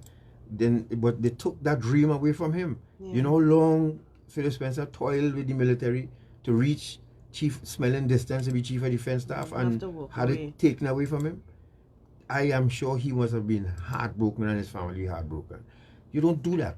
And that is the closest we came. Remember the story with Surratt and Johnson? Oh. Right. Lest we forget, people. We cannot take these chances. Hello, good evening. Good evening, Garth and Natasha. Good evening, ma'am. I don't know if you all heard, to me, an upstart on a TV station says that all the army and soldiers do is shine boots and medals or something like that. And I'm saying to myself, how come the military and take up that boy? You know, I ain't hear nobody deal with that. Nah, military don't do that. No, Yeah, that's that not is not the their military style. yeah. Let the dog bark. You know, it's like the military knows what the military knows, and civilians could say what they want. Yes. Another thing too, when I heard, is it Lieutenant Job who spoke about bank robberies? Captain Job, yeah. Captain Job, right. Ramnath, I remember my father telling us with this 1970 uprising and so on, that there was a spate of bank robberies. Yes. So I am sure it should have raised a red flag. Another thing to all these treasonous acts perpetuated on the citizens of Trinidad and Tobago, nobody make a life sentence, right? You understand? Everybody just walk. Thank you, guys. All right, take care. I think those people who were detained, they went on trial, and those who didn't fall in the net or weren't captured died, were killed. So in essence, it has been resolved, but it is the children of the revolution like me who remember the fact that our parents were out there marching on the streets for the right reasons. Yes, to try and change the society that we live in. All right, well, we have some excerpts from Lengthening Shadows and all you just share with the listeners. I say we have 5 parts of this program, people, so everybody will get a chance to make their contribution if you don't get in this evening. Good evening. Good evening. First of all, I like the ad with the little child and telling the mother not to drink alcohol. Right, yes. Thank you. I'm sure I didn't like it, but during your research, you must try and find out if men like Colonel Nelson and Basil and all of them from that who were arrested from the army in that 70. Yes. If they are alive. All right, yes. Yeah. We'll get that information. I'm sure when we deal with all of that. Because I think you mentioned Philbert and Prince Sunday. Yes. That was part of my instruction in PTI and things. Okay. Oh Lord, you had it rough. Yes. Okay. All right, my friend. Yeah. So then, so we do the heroes, and I'm sure there'll be no shortage of a list when I ask members to send a list of the heroes of the regiment from that time. And then a list of nicknames, because Natasha cannot seem to get over these nicknames, these aliases that soldiers because you and don't know sailors people's would get. right name. It's infuriating to know you're calling a man by his nickname alone. Hello, good evening. Hi, good evening, God, Natasha. Good evening. Oh boy, God, you're bringing out the truth. I feel so somehow or the other, all them little bits and pieces. You'll get it right, you know. Yeah, you'll get it right eventually. What he was talking about is the public bank robbery. Yes. In the 70s. Yes. And they told a woman, some point, Angela Jacob. Okay. A woman was among she. Besides, whoever they all, I think she gets some years. Okay. Yeah, but that fella Ludwin Jones. Lou Jones. Lou Jones. Yeah. Yes, I think I know who tells. Okay. Always a real good shooter. Yes, that's him. Yes. God, I'm from Belmont, you know, so I know, I'm following it up and yeah, okay then, God. All right, take Sorry. care. Right, so we have to wrap up now, but Natasha, name like Squingy and Chubops and Checos, Rat Milk, Barbell, Deuces, all of these names came. And we never asked how come you never, we just know that, like Sudden Breaks and Gongadin and all of these fellas. But all of these names have stories, I know. Yeah, I'm sure, yes. But we could do we could do an entire program on that. Right, we take one more. Good evening. Good evening, ladies and gentlemen. Good evening. I was just a mere babe when this thing happened. Right. But, the perspective is interesting. And I'm saying that, documentation is important. Yes. And, that's part of the problem that we have, We don't have a place in our museum that we could go to and play audio clips of all the people you would have interviewed and prospectively interviewed as you. So, we could have an archive so that, perhaps on the 100th anniversary of this thing, people could look back and listen to these people's testimony and things, But I just want to say great work that you guys continue to do, and perhaps, seeing as how you all had wet your foot already with traffic, perhaps some of your collaborators might also want to think about doing a film on this, especially the part about the insurgency and the guerrilla warfare. I was telling God that that would make an excellent short film. Yeah, something that could really, and using all media, get another spotlight on a true film. Just as how the film hero and the exploit of late Justice Always Cross in World War II, which plenty people are not aware of. We have a military history, and I feel that people mustn't don't cry it or belittle it, especially the very irrelevant talk show host and what he said a couple of weeks ago about shining boots and medals down in camp. And sadly, there are many people like him who look at the work of servicemen, particularly men in the defense force, as nothing. Yeah. And I would have, But like I said, kudos to you guys and keep it up. All right, thanks a lot. Well enjoyed over the last 2 weeks. All right. Yeah, man, thanks a lot. There's more to come. Right, there's more to come. Just next week we're going to take a break because we have to deal with the issue with Tobago. Yes. But we will come back because remember we have to collect some more information, interview some more people. But this has been a very interesting journey for us as well. And we would like to thank you all so much for the support, for listening, and just listen for the promo when we're going to continue with part 3 of this mutiny. And as I said, at the end of it, it's a teaching moment that we're looking for, and I hope that we've at least started that process. Any final words? Thanks a lot. The final names of the prisoners detained at Nelson Island: Nuevo Diaz, Otto Patrick, Pat Emmanuel, Patrick Knight. Oh my God, why are people calling you?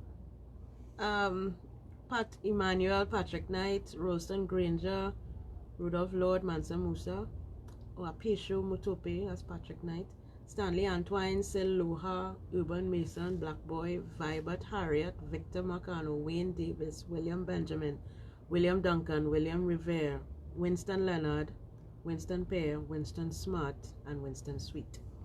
Okay, just was missing Winston Peters. Good evening, folks, and thank you very much for joining us. Papa Chips, good evening. Thank you very much for joining us. We got to go now. We have the Anglican hour coming up. This has been a very, very great journey. Yes. Stand by for part 3. All right? Take care. Be safe. Remember, be safe, people. Stay home. Follow the rules. Thank you very much. God bless. Have a good night.